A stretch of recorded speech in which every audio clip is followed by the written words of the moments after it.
Hello, my name is Heather Jesvold, and I am the treasurer for Madison City Schools Council of PTAs, and I would like to introduce Maura Wroblewski, and she is the incumbent for Madison City Council District 1. Thank you, Ms. Wroblewski, for joining us today and answering these questions for us. Thank you. I'm happy to be here, and please call me Maura. Okay. To get started, can you tell me what specific issue or reason motivates you to serve for Madison City Council? Absolutely. Well, I'm actually running for my second and final term. I do believe in term limits, and so this will be my last seat or my last try for City Council. Not totally ruling out Montgomery. We'll see what Mr. Wroblewski has to say about that. We'll take it one step at a time. But just to give you a little bit of a background, my family and I moved to Madison in 1998. And so in those 20 years, very little happened in my district. My district actually goes from Park Meadow to the apartments at Gillespie and Wall Triana, then over to the west to the four-way stop, and then back down to the dog park area. So my area, Heather, really is about 95% residential. I have West Madison Elementary School, and then I have the Papa Jack's at the corner of Gillespie and Balch. And other than that, everything is houses. When we built our house in Bridgefield in 1998, the builder said, you'll be able to walk your children to West Madison Elementary School. Well, those kids are 23 and 26, so I'm hoping to maybe one day walk grandchildren to school. But in the last 4 years, we've been able to accomplish more for our district, District 1, than in the previous 22 years since we moved here. In addition to the Wall Triana multi-use path, which provides a safe way for parents to walk their children to school, people to be able to walk to Kroger safely. It's a safety issue. It's an economic development issue. Before, people were walking their children on the street on Wall Triana, or they were pushing strollers in the ditch, and it was just a terrible situation. So that was really a priority for me in 2016. And then, and so I've completed that. That's up and running, and all the construction's completed. Now we've started a greenway, which is at the corner, if you're familiar with the corner of Browns Ferry and Browns Ferry, which sounds funny to say, but it's where the dog park is. We've started our Mill Creek Greenway extension. Another opportunity to increase the quality of life for our Madison family residents, our children, everyone that enjoys walking on the Greenway. So that's going to go between Oakstone and Foxfield, and that'll be the second phase. Then the third and final phase will pick up at the Oakstone parking lot and go all the way to the multi-use path. That's a project that I would really like to see through for my district. So really focus on quality of life issues and bringing those amenities to our families, and really want to see those through in the next 4 years. Okay, thank you. The next question is, what is your strategy to ensure city growth aligns with your long-term vision and keeps pace with Madison's resources? Absolutely. Well, when we came into office, we looked at a couple of different opportunities and studies, and one of those is the West Side Master Plan.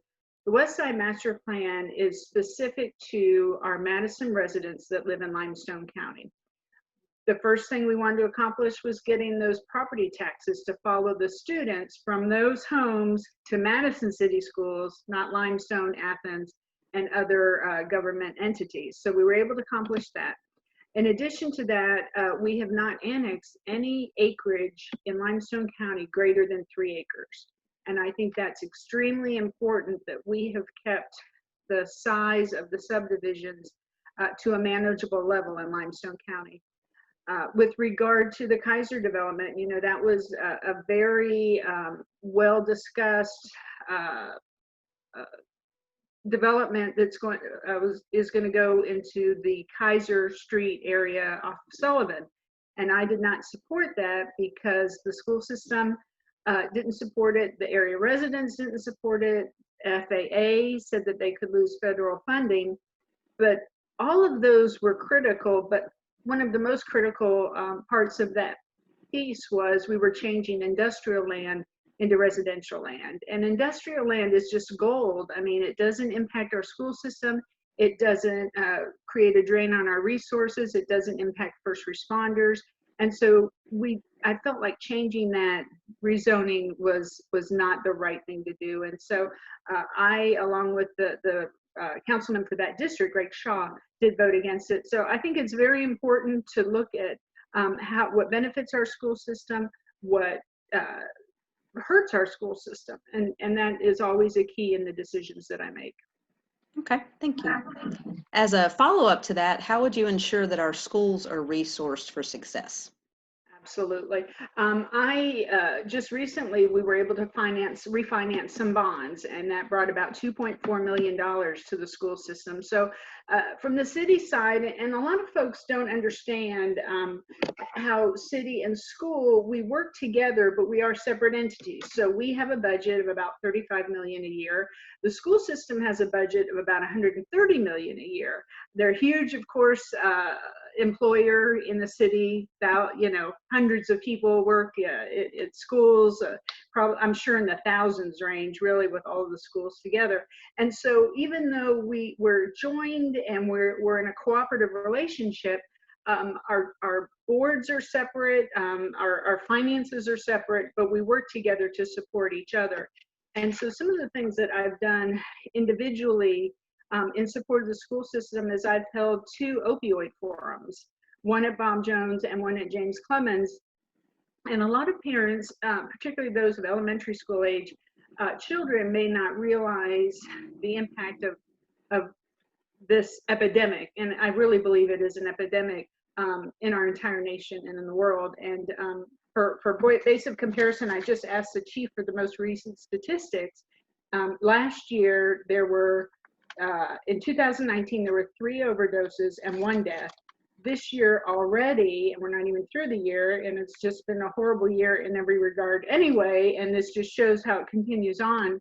There have been 6 overdoses and 2 deaths in the city limits of Madison, and it's hitting across the board. I mean, it's hitting every demographic, it's hitting every income level, and so one of the things that I want to do is partner with the school system, because there's so many students in the school system. Our population is 50,000 people. We have about 11,000.